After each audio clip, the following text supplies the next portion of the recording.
worship service, your word is always active and living. The Holy Spirit is always working in our lives, continuously doing such signs, wonders, and miracles, hindi lang sa amin, kundi sa aming pong pamilya.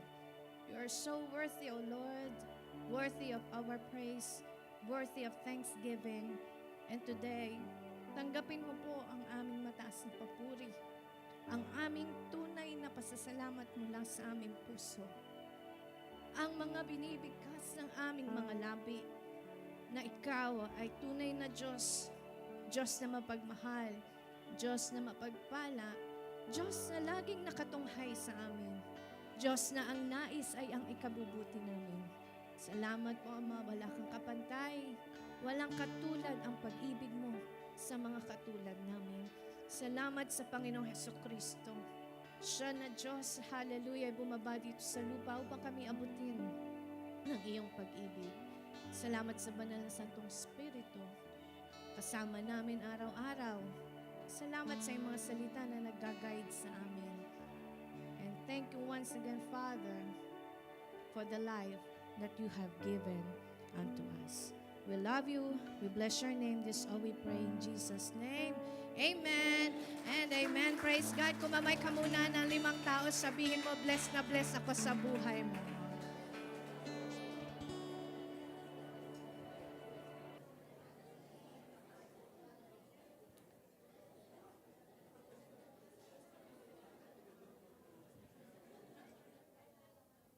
Amen. Praise the Lord. Sige po, tayo makakaupo na.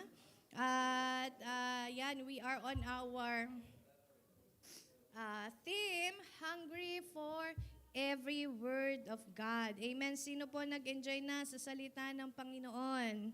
Amen. Sino yung nakapagbukas ng Word of God? Hallelujah. Sabihin natin, every day, I will read and I will meditate the Word of God day and night. Amen. So kung hindi pa natin nagagawa, may chance pa po tayo. Marami pang araw, pero hanggat maaari, gawin natin agad kasi madami po tayong namimiss sa everyday na blessing ng salita ng Diyos. So, again, ang ating pong theme ay makikita sa Luke 4:4 and Matthew 4:4. Sabay-sabay po tayo, man does not live by bread alone, but by every word that proceeded out from the mouth of God. So, sabi mo sa katabi, hindi ka lamang nabubuhay sa biryani, sa jasmine rice, at sa kubos. Amen. At now, tayo'y nabubuhay sa salita ng Diyos. Kaya ho, hindi tayo nagkamali na dinesisyonan mo ngayon na hindi, uunahin ko si Lord ngayong linggo. Amen? Kaya sabihin sa katabi mo, Happy Lord's Day. Ang araw ng linggo ay araw para sa Panginoon. Kahit ito na lang po ang pahinga ko, amen. Kasi dito, hindi lamang pahinga ang ibinibigay ng Diyos sa iyo. Amen. Kasagutan, kapayapaan ng puso, kagalakan, kaayusan ng buhay. Amen. Hindi mo makikita sa bed yan. Sabi mo, ito na lang yung araw ng paglalaba ko. Pagka inuna mo si Lord, may maglalaba ng mga damit mo para sa iyo. Hallelujah. Sino kaya yung may maglalaba sa Kanya ngayon? Amen. Basahin natin ang Hebrews 4, verse 12. Okay, amplified version po ito. Hebrews 4, verse 12. Nandiyan na anak sa PowerPoint natin. Amplified version.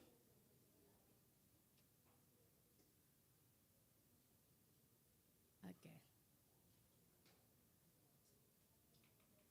Sige, basahin po natin. Pag binasa natin, ay doon pa lang, sabi, alive. Okay, ready? 1, 2, 3.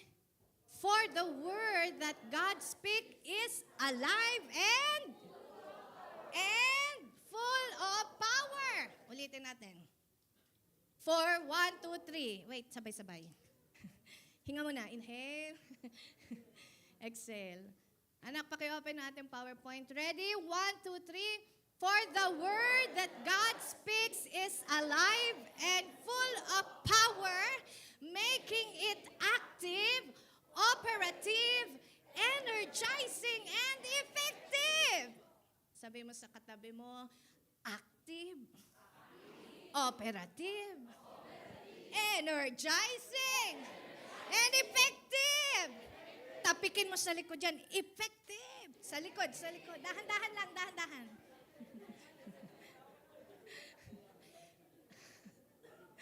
Baka matapon sa harapan. Okay. And effective. Okay, tuloy po natin. 1, 2, 3. It is yun. Lumiit. Sige. Kaya niyong basahin. Okay, 1, 2, 3.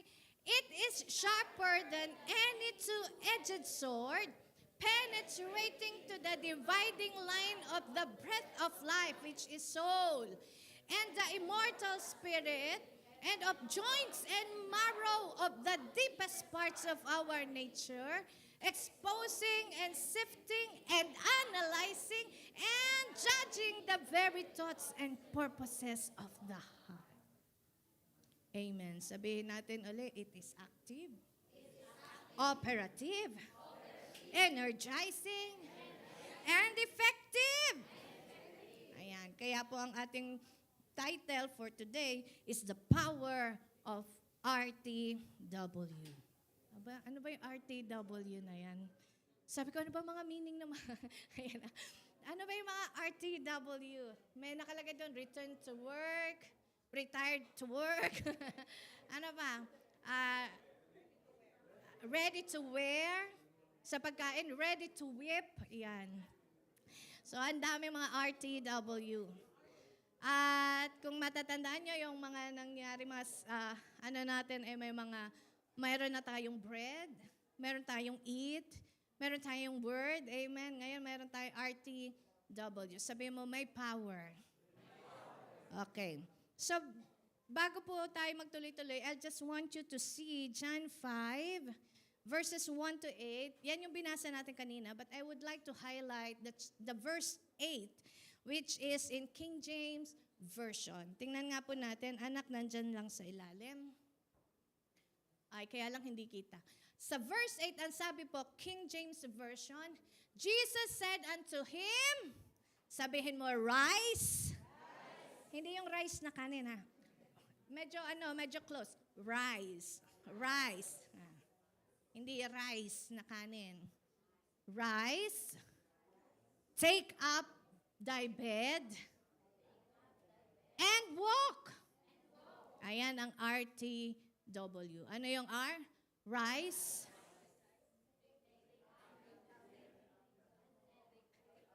Ayan. Okay. Ulit. Rise. Para kasing iba yung isip nyo sa rice eh. Ha? Iba, gutom ba tayo? Amen. Gutom tayo sa salita ng Diyos. Ulit. Jesus said unto him, rise, take up thy bed, and walk. Ulit. Rise, take up thy bed, and walk. Sabi mo sa katabi mo, you rise, take up your bed, and walk. Sa kabila, you rise, take up your bed. Ayan. Yan ang sinasabi, hindi higa ng higa pag linggo. You rise, you take up your bed, and walk. So, the power of RTW. So, yung binasa po natin, magkakwento na lang ako. It is a story of the man that gets healed in the pool of Bethesda. Pero bago po yon, itong lalaking ito ay naghihintay siya ng miracle. Dahil ang miracle noon, doon sa tabi ng pool, ay kapag ka merong, kita mo yung anghel nagluluto ng swimming pool. Pag ini-steer niya ng angel, ang swimming pool, ang sinong mauna na dumive doon gagaling. Amen. Tanay mo katabi mo, marunong ka ba mag-swimming? pag hindi ka marunong, paano ka gagaling? Ha? Paunahang tumatalon. And kung makikita po natin, ang sabi ng Bible, that area is a distressed area. It's an area with broken humanity. Makikita natin yung area na yon kasi nandun lahat ng mga naghihintay ng pag-steer ng angel. Eh sino ba ang gustong gumaling? Eh di yung may mga sakit. Sino nangangailangan ng himala? Yung mga may pangangailangan. So that area are filled with broken humanity and distress. Mga may sakit nandun. Mga hindi, kahit nga bulag nandun eh. Paano kaya malalaman ng bulag na may nanagalaw na ang tubig? Eh, syempre may kasama yun, may kaibigan. Kung ano naman yung bulag pag wala nang nagano. Pero minsan, iiwan din yun ng kaibigan. Tingnan mo yung katabi mo, tanay mo, iniwan mo na ba ako? Ay, hindi pa, kasi nandito eh. Okay, tingnan natin anak, nandyan sa PowerPoint. Number 1, ano ba yung nandun sa area na yon? They are disabled. Ibig sabihin ng mga disabled without capacity. Okay? Yung katabi mo, may capacity yan eh. Sabi mo, kayang-kaya. May kaya ka. Ano pa ang nandun? Mga paralyzed. Sino pa? Mga invalid. Asa yung PowerPoint natin? Nandun yun. Ano pa? In distress, not just for a moment, but for a long-term condition. Nandun daw yung mga disabled, without capacity. Yan. Medyo maliit lang eh, kasi tinipid ko yung PowerPoint. Mga paralyzed. At mga invalid, invalido, mga in distress, not just for a moment, pero yung long-term condition na siyang distress. Sabi nga doon sa binasa kanina ni Sis Gladys, ilang taon? 38 years siyang invalid. Wala siyang magawa. Wala siyang kakayanan. Wala siyang kapasidad. And alam niyo po, nakita siya ni Jesus. John 5 verse 7, wala dyan anak. John 5 verse 7, ano po ang sabi? Sino may Bible? Open your Bible. Tulungan mo yung katabi mo kung hindi pa marunong mag-navigate ng Bible. Yan. Okay, but before that, 6, sorry. John 5, verse 6. Si Jesus, nakita siya na nakaupo. At naghihintay din siya ng pag-steer ng angel ng tubig. Pero siya ay invalido. Itong taong ito, invalid. Hindi siya makatayo. Paano yung tatakbo? Paano siya lalapit doon? Eh, sana di na lang siya umalis. Doon sa tabi. So, John 5 verse 6, basahin natin. 1, 2, 3. When Jesus saw him lie and knew that he had been now a long time in that case, ano sabi ni Jesus? He said unto him, will thou be made whole? Sa NIV, gusto mo bang gumaling? Tanong mo yung katabi mo, gusto mo bang gumaling? Magaling na. Ngayon, yan, do you want to get well? Ano po ang sagot ng invalid person? Sa verse 7, gusto daw ba niyang gumaling? Anong sagot? Sir, the invalid replied, I have no one to help me into the pool when the water is stirred while I am trying to get in. Someone else already goes down ahead of me. Sa halip na sumagot kung gustong gumaling, anong sinabi? Litanya ng kanyang complaint. Tanungin mo yung katabi mo, pag may tinatanong si Lord sa'yo, sinasagot mo ba? Huh? Nang yes or no, or ina-itemize mo din, Lord, hindi kasi madali yung pinagagawa mo sa akin, ang hirap. Ang sabi lang ng Diyos, gusto mo bang sumagana ang buhay mo? Eh, Lord naman kasi, lagi kailangan ko mag-overtime. Tinatanong ka lang, sasagot ka lang, yes or no. Gigili mo yung katabi, tinatanong ka lang. pinagagawa sa'yo. Pero ang problema, maraming Kristiyano, tinatanong lang ni Jesus, nagsasabi na, nangangatwiran na.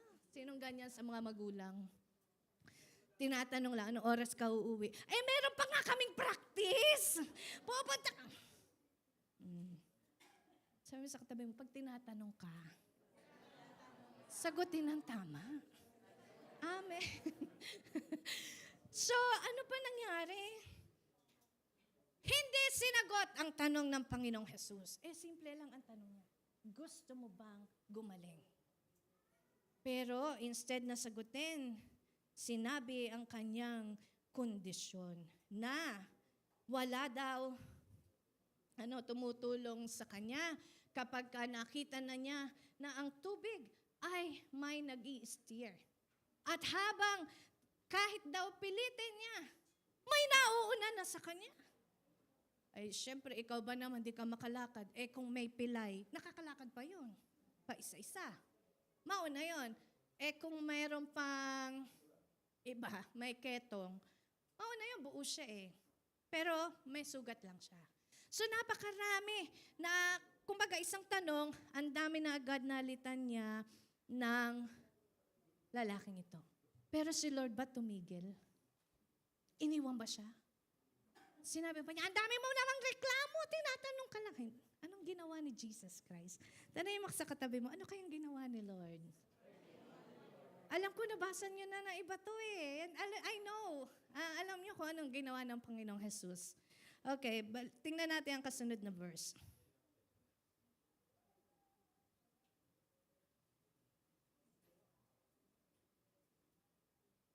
Then Jesus said to him, get up. Okay, it's in NIV. Pero pagka sa King James, rise, take up your bed, and walk it. Ulit, rise, take up your bed, and walk. Again, rise, take up your bed, and walk. Sa halip na iwanan siya ni Jesus, dahil hindi siya sinagot, ngayon, di alam ni Jesus kung gusto niyang gumaling o hindi ba, pero yun nga, inaano niya na gusto niya yung ganon. Pero, anong ginawa niya? Secret. Balikan natin yung PowerPoint natin.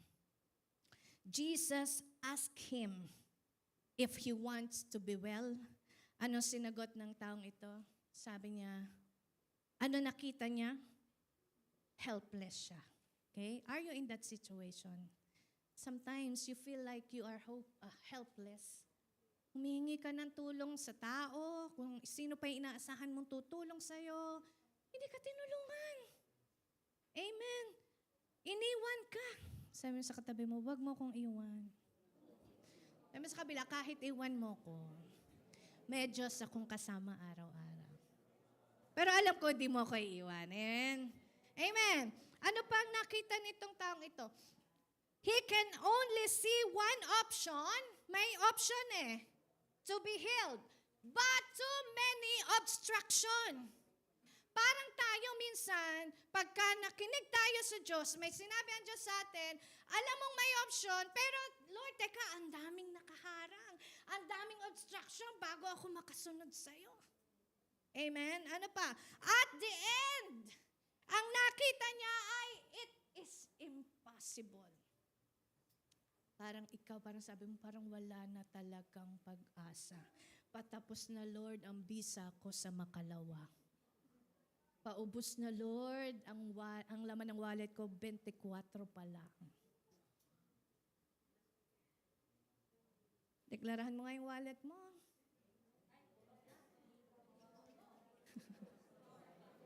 Okay, kailangan sumunod. Rise. Take out your wallet.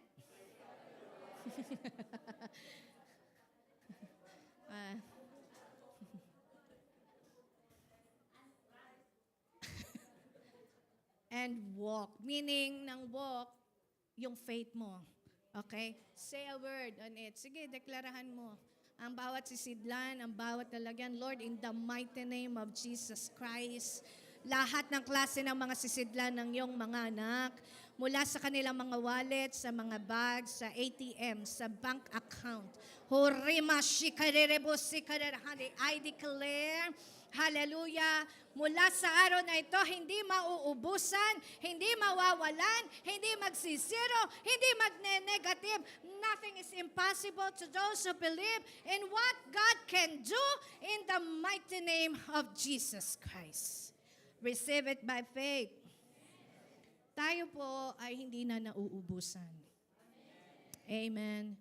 Hindi tayo nakukulangan. Parang malungkot yung katabi mo. Pasayahin mo. Bigyan mo ng kaunti yan. Parang nalulungkot. O wag kaunti. Bigyan mo ng marami yan. Tingnan nyo, walang gusto mag-abot. Hindi, okay lang.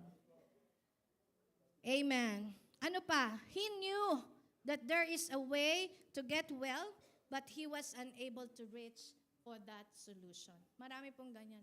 Alam mo may solusyon pero hindi mo magawa or hindi mo ma-reach yung ganong solusyon. And his healing has hope. May hope sila.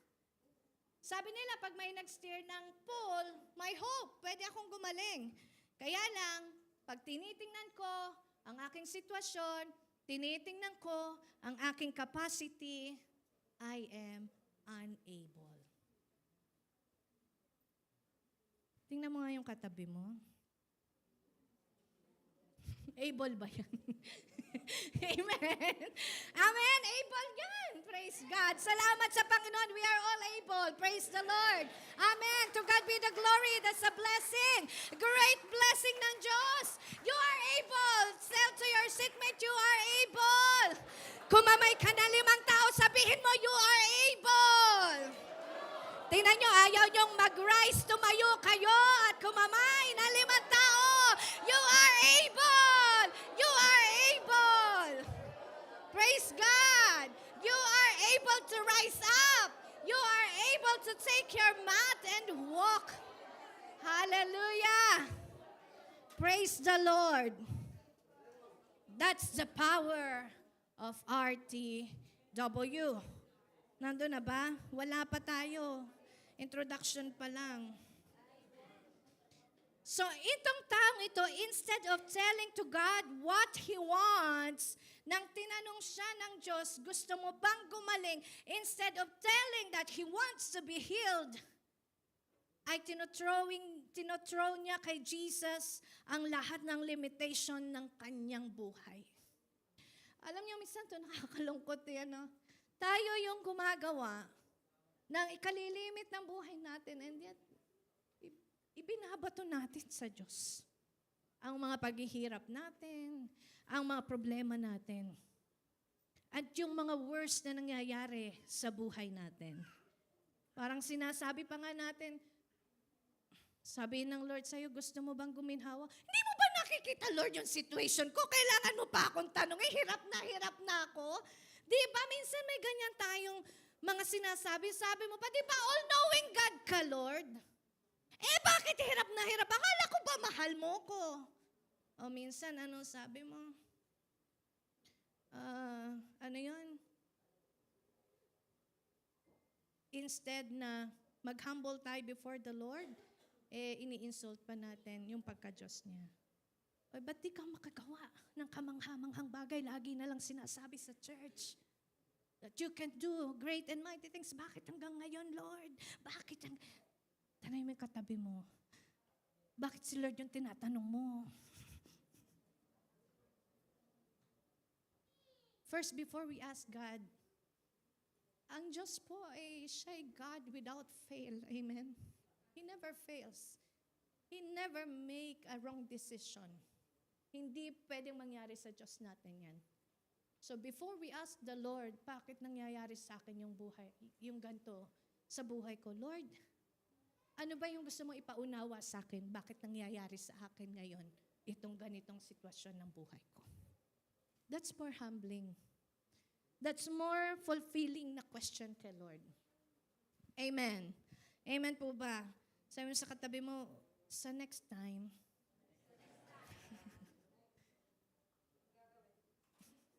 before we ask God, just look at ourselves first. Look unto His words. Amen? Meron namang i-reveal ang Diyos sa atin. So, ayan. So instead of telling God, yung hope natin, marami ang sinasabi yung mga impossible sa kanilang situation. But you know, Jesus Christ is full of grace. Amen. Sabihin natin, Jesus Christ, full of grace, full of mercy, full of love. Amen. Na kahit ganoon ang narinig niyang sagot sa atin, na kahit na minsan ay tinatanong natin ang Diyos na totoo ka bang Diyos, He's full of understanding na uunawaan ka niya. Amen. At sabi niya hanggang sa may pagkakataon, uunawain ka ng Diyos. Kasi ganun kanya kamahal. Kahit hindi narinig ang tamang sagot, dapat sa kanyang tanong, ano po ang nirelease ni Jesus? Jesus releases His powerful words. Kahit hindi siya nakatanggap ng tamang sagot na tinanong siya, gusto mo bang gumaling? Ang inirelease ni Jesus ay powerful words. Sabihin mo, powerful words. Alam niyo po, itong taong ito, hindi naman niya kilala si Jesus. Sabi ng John 5, verse 12 to 15. Diba?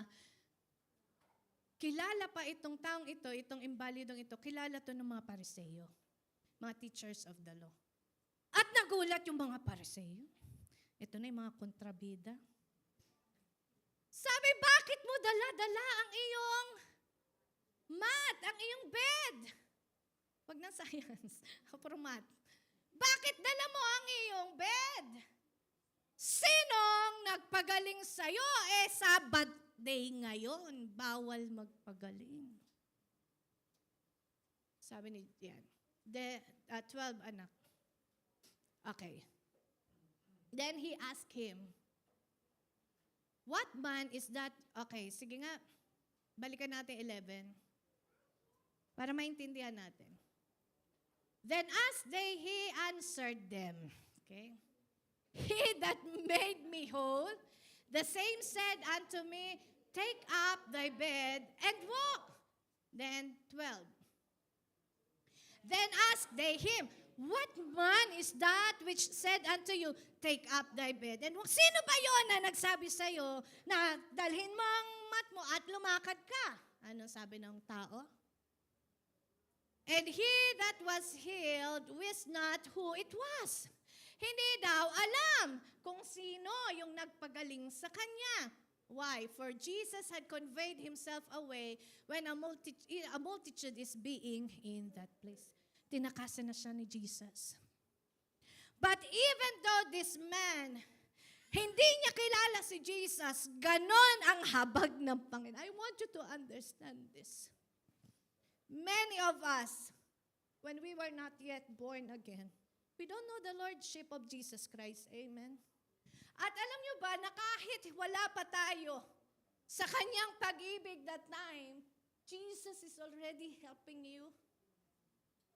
I want you to understand na nung wala pa tayo kay Jesus Christ, ganun na lang ang pag-ibig niya sa atin, ganun ang pagtulong niya sa atin.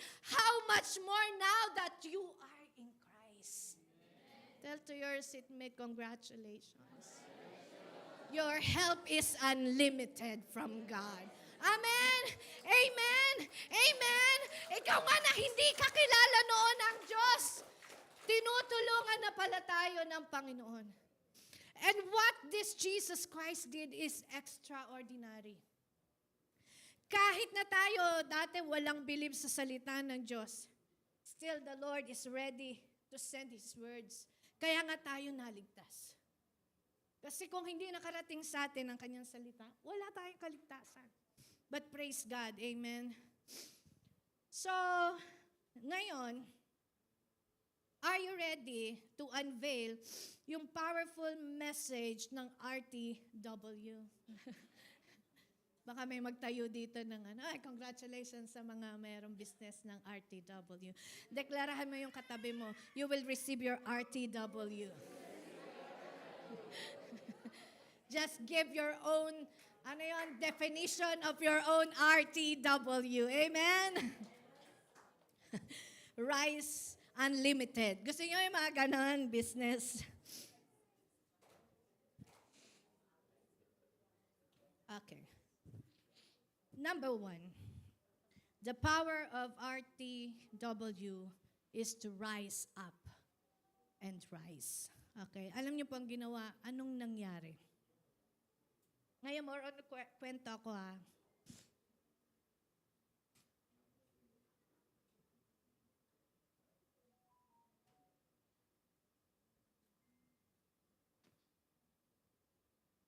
Saglit lang po.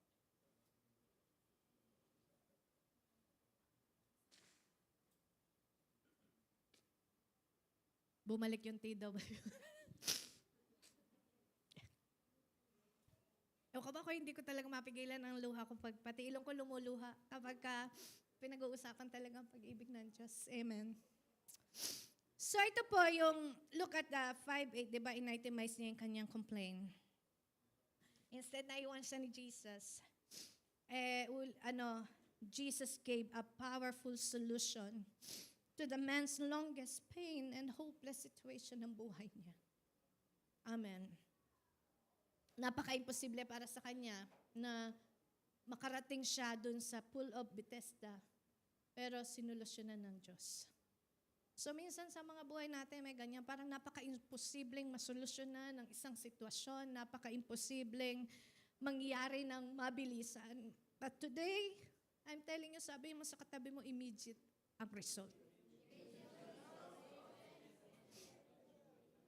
I'm prophesying today there will be an immediate result for those who believe into the word of God, that you shall rise up, you take up your mat, and you walk according to the promise and according to the word of God, according to your faith, in the mighty name of Jesus Christ. Immediate ang naging result. Jesus releases His words. He doesn't even touch the man. Nagsalita lang si Jesus Christ. Alam niyo si Jesus, iba-iba yung naging power niya nun eh. Iba-iba yung naging manifestation ng power ng Lord. Mamaya natin sasabihin kung ano yun. But this man, only the words has been released. And ano pong nangyari? Is it instant? Is it instant coffee or instant noodles? Yan lang yung kaya nating maging instant eh. Pero yung faith mo, can you believe instantly? Ano sabi ng salita ng Diyos? Immediately! Immediately! John 5, verse 9.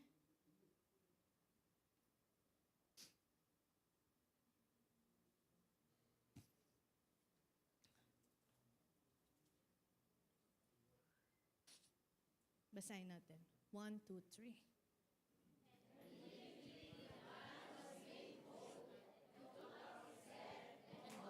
And on the same day was the Deklarahan mo yung katabi mo, it is immediate in the name of Jesus. Amen. Lahat ng hinihingi mo to rise, take up your bed and walk, it is immediate. Receive it in Jesus' mighty name. It is now. It is happening immediately. It is immediate when Jesus releases His words. Hindi pa naglayhan si Jesus niya. Hindi pa siya nagpray. Yung multiplication, bago mangyari ang ginawa ni Jesus, pinagpray niya. Panginoon, pinagpapasalamat ko sa iyo to, 5 tinapay, 2 isda. And then, nag-miracle. Ito, sinasalita pa lang. Sabi mo sa katabi mo, sinalita pa lang. Ni-release pa lang. But there's something into this man. Alam niyo ba merong something dun sa taong ito? Anong nangyari? Immediately. How come, tanongin ko po kayo, how come na itong taong ito, di ba kanina, tinatanong siya ni Jesus, gusto mo bang gumaling? Instead na sumagot, nag-complain. Pero ngayon, sinabihan siya ni Lord. Ang sabi niya, get up, rise up, take your mat, and walk. Hindi nag-complain. Tanong yung katabi mo, ba't kaya hindi nag-complain? Anong mas madali, yung sagutin yung tanong o sundin si Jesus? Totoo ba? Tingnan nyo. Uulitin ko, ha? Teka, magkaliwanagan tayo. Baka mamaya, pag may pinagagawa sa'yo si Lord, Lord, sagutin na lang yung tanong. Nakita nyo, there's something in that man. Immediate. The man did not complain that time, but acted the moment Jesus said, rise, take up your bed, and walk. Rise, ulitin natin, rise, take up your bed, and walk. How come na itong taong ito hindi nagreklamo? Uulitin ko, ang tanong ko kung kayo yung nasa sitwasyon. Anong mas madali? Yung sagutin si Jesus na gusto mo bang gumaling? O yung sundin siya na sabihin sa'yo, tumayo ka dyan, kunin mo yung wallet mo, at mamigay ka sa maraming tao. Anong mas madali? Yung sasagutin o yung gagawin? O yan, ngayon nagdalawang isip kayo. Sabi mo yung pagsagot na lang. Pero alam nyo, bakit naging madali sa taong ito ang sumunod kay Jesus? Bakit nang sinabi ni Jesus, you rise up, take up your mat, and walk? Biglang tumayo. Kinuha ang kanyang bed, lumakad. Bakit po kaya naging mas madali? Question and answer.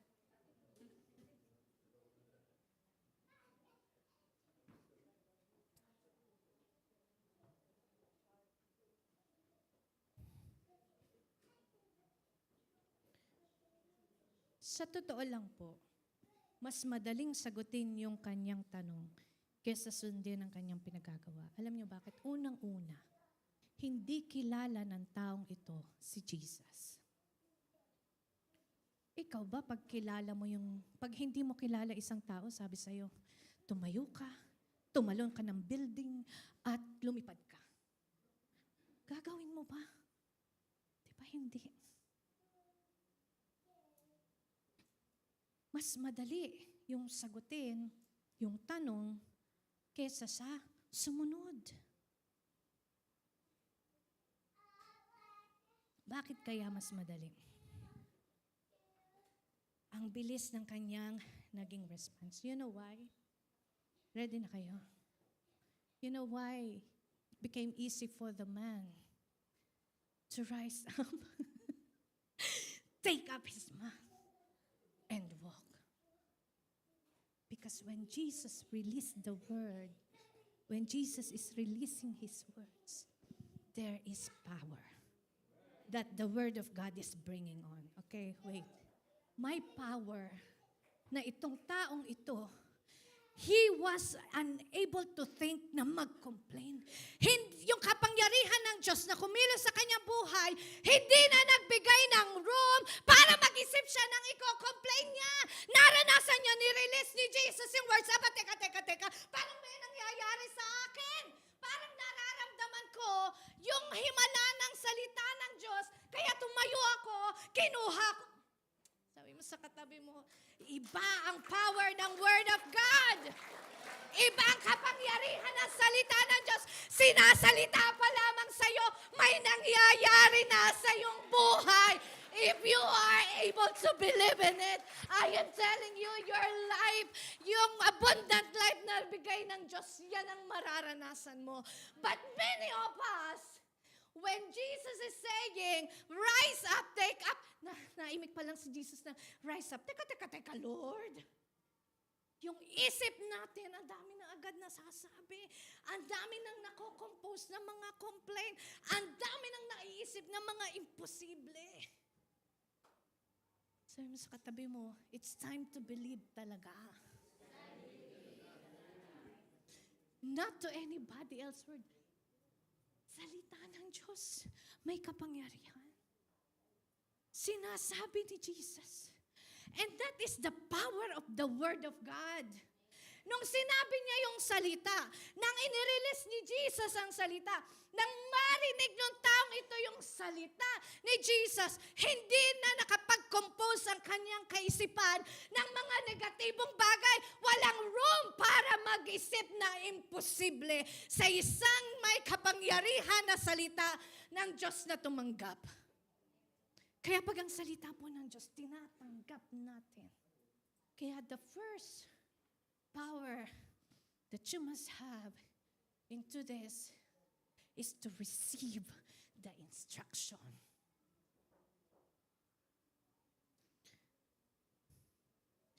Sabi mo sa katabi mo, may power sa pag-receive ng instruction. This man, nung matanggap niya yung instruction ni Jesus, rise up, tumayo agad. Hindi niya binigyan ng pagkakataon na ang mga negatibong bagay ay makapag-isip. Hindi niya binigyan ng pagkakataon na si Satan makapasok at sabihin, posible ba yan? Totoo ba yan? Sabi sa katabi mo, no room. No room for doubt. No room for unbelief. No room for impossibility. That's how you should receive instruction from the Lord. Alam niyo, pag ang Diyos nagbibigay ng instruction, it's a blessing. Kapag tayo po ay tinuturuan ng salita ng Diyos o may pinagagawa, you need to receive it gladly and with faith. Amen? It's an instruction. Bakit? John 6:63. How the Word of God can do that into the life of man. John 6:63. Ang sabi ng salita ng Diyos. For the Word, the Spirit gives life.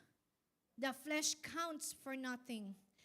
Sabi ni Jesus, the words I have spoken to you, they are full of life and spirit. Kaya nagkaroon ng buhay yung imbalidong cells nung taong ito. Nang nirelease ni Jesus ang kanyang salita, yung mga namatay na, di ba pag invalid, ano yung tawag doon? Iba yata yung valid at invalid na alam niyo eh. Mga cheque yata lang yung mga valid, tsaka invalid, tsaka mga visa, o mga dokumento. Pag invalido, yung parang lumpo or disabled, paralyzed. When he received the instruction, he knew he cannot stand. Tama. Alam niya sinasabi nga niya pag malapit na, hindi nga siya makatayo, may nauna sa kanya. But when he received the instruction, naramdaman niya. When he received the Word of God gives life to his invalid cells, nerves, and tissues. Sabi mo sa katabi mo, yung akala mo'y patay sa'yo, bubuhayin ng Diyos. Naku, baka naman ibang patay iniisip nyo, ha? Kung sa tingin mo, namatay ang mga pag-asa nyo sa buhay, kayang buhayin ng Diyos. Namatay na mga pangarap, namatay na mga plano. Receive an instruction from the Lord. And when you receive it, believe that it is working. And that's the number 2. Take up your mat. Rising is receiving the instruction. Take up your mat or taking up your bed is taking an action. Hindi mo pwedeng sabihin na magaling na ako, pero nakaupo ka pa rin dyan sa kama mo. You need to take an action. Kung naniniwala ka na sinabi ng Diyos na pagiginhawahin niya ang buhay mo, huwag kang manatili sa kinalalagyan mo ngayon na sitwasyong iniisip mong mahirap ka.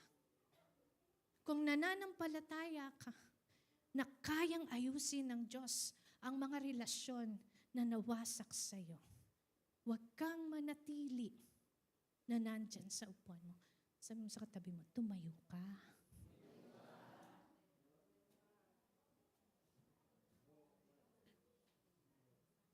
At the word of Jesus Christ, yung life nag-transport sa katawan ng taong ito, inactivate yung mga dead cells, yung mga limbs, yung mga nerves, and the paralyzed body of the man. And that is beautiful and powerful that he is unable to think, amen, ng negativity sa kanyang buhay. That's what the power of God's word can do in your life. Alam niyo po, I really treasure pagka mayroong mga words of God akong naririnig. Because it's not something lightly to take up. Power ng Diyos yan eh. Salita niya yan. It's the word of God. It's not about who is standing here. Hindi dahil malakas akong sumigaw, naririnig nyo. Hindi. It's the power of the word itself that cometh from the word of God. Iba't iba po ang power na nirelease ni Jesus. Remember, merong 12 taon ng dinudugo. Wala dito na nasa Bible, di ba? Meron ba dito 12 years na? Yung usapan namin kahapon, mga 1 taon meron daw. Okay. Pero yung 12 years, mga 1 taon nang hindi dinadatnan. Ito, baliktad. 12 taon ng dinudugo. Paano lumabas ang power ni Lord dun sa babaeng ito? Sinabi ba ni Jesus yun? That you are healed? No! Paano lumabas ang kapangyarihan ng Diyos? It's because of the faith of the woman. Sabi niya, mahawakan ko lang. Mahawakan ko lang. That's her faith. Eh, nung mahawakan niya, may lumabas sa kapangyarihan sa Diyos. At naramdaman niya, meron akong napagaling. That's the faith of woman. Pangalawa, ibang manifestation ng power ng Panginoon. Nagpagaling siya sa bulag. Nakalakad. Ha? Tama, di ba? Nagpagaling siya sa bulag. Hindi alam ng bulag. Kinuha niya yung putik, dinuraan ni Jesus, nilagay sa mata. Hindi alam ng bulag. Tapos sabi, inutusan pa yung bulag. Punta ka doon sa Jordan River, hugasan mo yung, edi yung bulag nangangapa. Pumunta doon sa Jordan River. Pero gumaling. Gumaling ba? Hindi niyo alam? Babalita namin next week. Gumaling. Pero different manifestation of God's power. How? By doing some action from Jesus. Yung mga may sakit, paano gumaling? Tinawag ni Jesus, nilay hands. So Jesus is doing something dito sa iba't ibang klase ng miracle na tinanggap niya. But this time it's different. Sabi mo sa katabi mo, this time it's different. This time, He is just releasing His words and His power is being manifested. Wala siyang ginawa, hindi siya naglay hands, hindi siya nagpray, hindi siya gumawa ng anumang action. He just released His words and that words produce power. Praise God. Sabi mo sa katabi mo, mamahalin mo ngayon ang salita. Ma-in-love ka. You just say the word and there is something happening in my life. Bakit mo yan palalampasin? Sinasabi lang ng Diyos, may gumagaling sa pamilya na, bakit ko yan palalampasin? That's what you can do. This time, this miracle is different.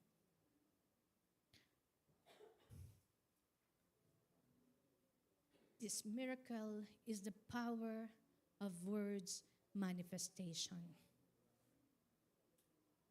Ito yung kapag ka nakarinig ka ng instruction, sinunod mo, hindi ka na magkaka-chance na mangangatwiran. Hindi ka magkaka-chance na magdadoubt ka. Hindi ka magkaka-chance na magko-complain or magsasabi ka pa ng mga nararamdaman mo sa Panginoon. No? This miracle of the release of the power of God is happening at the moment you receive the instruction and you take up an action.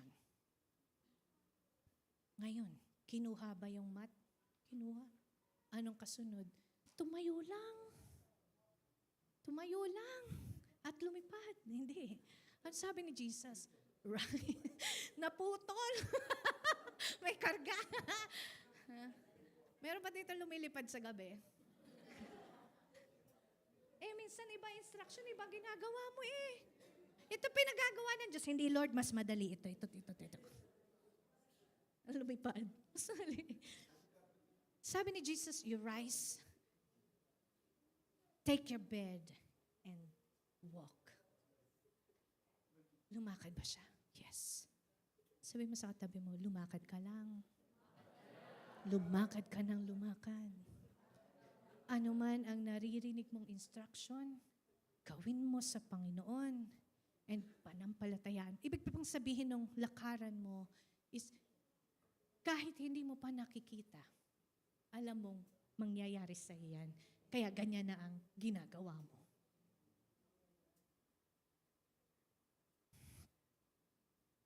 Sige nga, rise up. Sit down. Baliktad din natin. Pag sinabi kong sit down, tatayo kayo. Pag sinabi kong rise up, uupo. Tingnan natin sinong magaling. May premyo kayo sa akin. Sit down. Rise up. Sit down. Sit down. Sit down na. Sit down na. Sit down na po, sit down na. Totoo na. Anong madaling sundin? Yung tamang instruction o yung binaligtad na instruction? Ang Diyos, pag nagbigay siya ng instruction, tamang instruction. Bakit tayo nahihirapan? Binabaliktad natin. Tama ba?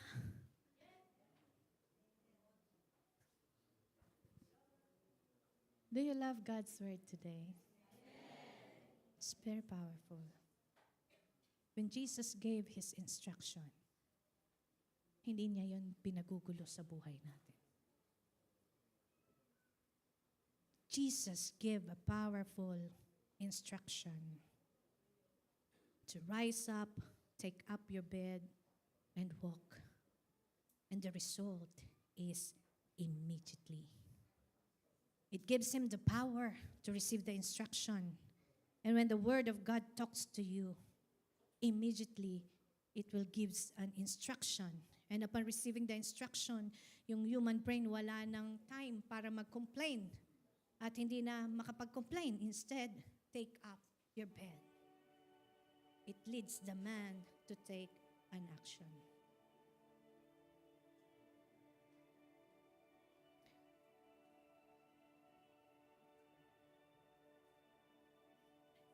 And number 3 is to walk. Walk is RTW. R is rise up, receive instruction. T is take up your bed, take an action. And W is walk, words manifestation. When Jesus said, rise up, take up your bed and walk, nag-manifest sa kanya ang kagalitan. Immediately the man, ang ganda ng Bible, sabi niya, a man was made whole. Sabi sa ibang translation, the man was made whole again. Bakit kaya may again? It's the word's manifestation. Ganyan po kabilis mag-miracle ang word ni Lord sa taong may RTW. Sa taong nag-receive ng instruction. Sa taong nag-take ng action.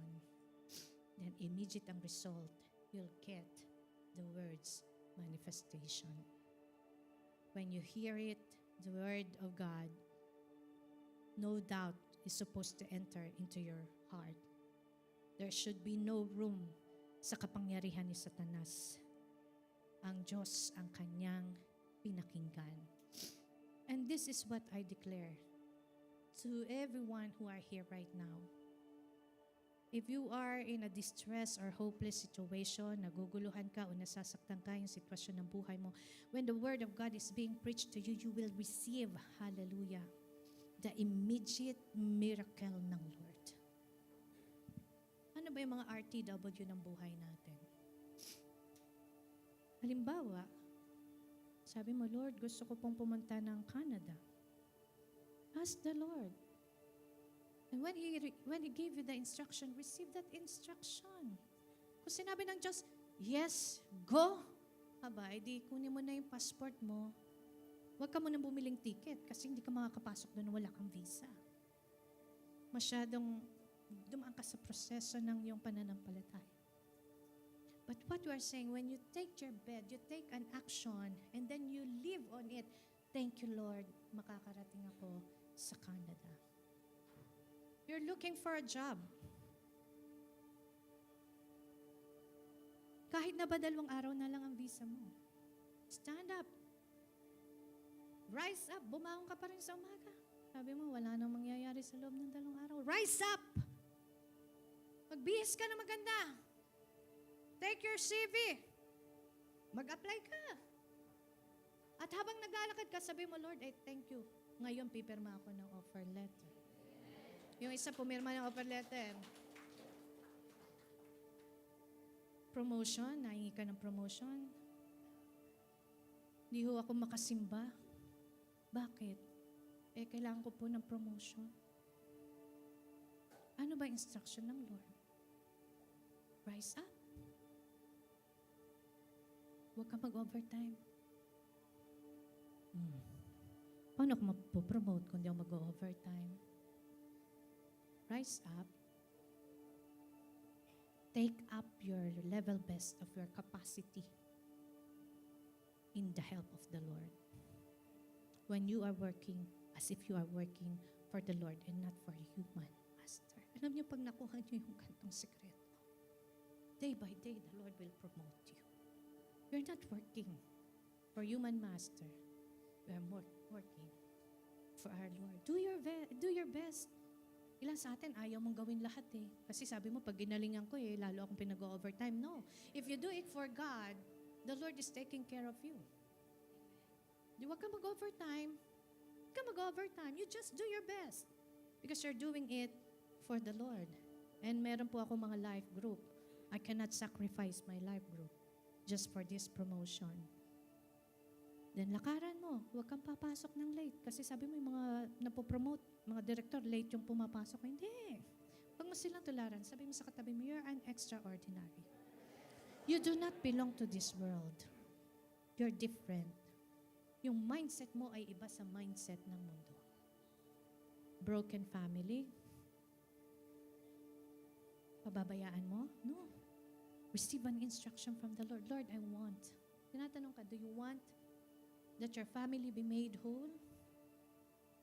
Receive an instruction from the Lord. Take up your mat, sabi ni Jesus. Remove our pride. Kung kailangan tayo mag-reach out, we are Christian. The love of Christ is shed abroad into our hearts. Tayo dapat yung nagre-release ng pag-ibig ng Diyos sa mga hindi pa nakakakunawa, nakakakilala sa Panginoon. Take the first action. Ikaw ang lumapit, ikaw mag-sorry kung kinakailangan. That's not, hindi yun kawalan ng ego, no. That is the first move that you can do to your loved ones. God loves your family as well. Ayaw ng Diyos tayo lang. Do not give the devil a stronghold. Kung ayaw kang kausapin, ikaw magsalita. Ayaw ka pa rin pansinin, sulatan mo. This is my final warning to you. Parang opisina lang. No. Take an action. Remove your past. Huwag mo na isipin yung nakaraan. And then you walk as a victor. Ano yan? A man filled with the love of Christ, not with hate. But a man, a woman of God filled with God's forgiveness to spread the love of Christ. Ganyan na yung kaisipan natin. We do not belong to this world's mindset. Wrong relationship, mga bisyo, mga alak, babae, sigarilyo, maling relasyon, babae sa babae, lalaki sa lalaki. Receive an instruction from the Lord. Take up your bed. Anong sabi doon? Ligpitin mo na yung mga bagay na pinagkalugmukan mo. 38 years na invalid yung lalaking ito. Because of sin. Sometimes the reason of tayo na i-invalid is because of matagal nating kinikip-kip na mga kasalanan. Itapon mo na yung mga bagay na kinalugmukan mo. Take it up. Huwag mo nang balikan yung mga nagpapaalala ng pagkawasak ng pagkatao mo. You think about what the Lord Jesus Christ is telling to you. Walk according to the Word of God. Alam niyo po, bago pa, mag-EGR na tayo eh. June 2. June. And I encourage you to have your Holy Spirit encounter. Hindi pa man nagsisimula, may dalawa na akong testimony. Pero sa encounter na lang. Sicknesses, di ba nabalitaan, di ba na ano ko dati na meron akong sakit? Wala na akong sakit. Noon lang yun. Kasi sinabi nila may sakit ako. Naniwala naman ako. Ngayon, di na ako naniniwala sa kanila. Sa salita ko ng Diyos, nagtitiwala. Kung gusto niyo po malaman yung kwentong yon sa EGR, pinagpipilian ko na nga kung anong magiging topic ko. So yung mga sickness and diseases, receive an instruction from the Lord. Take up your bed. Huwag ka dyan manatili na walang pag-asa or helpless. And walk according to the Word of God. Tayo pong lahat ay magsitayo. Totoo na ito, stand up. And sit down. Joke lang. This is the power of the Word of God.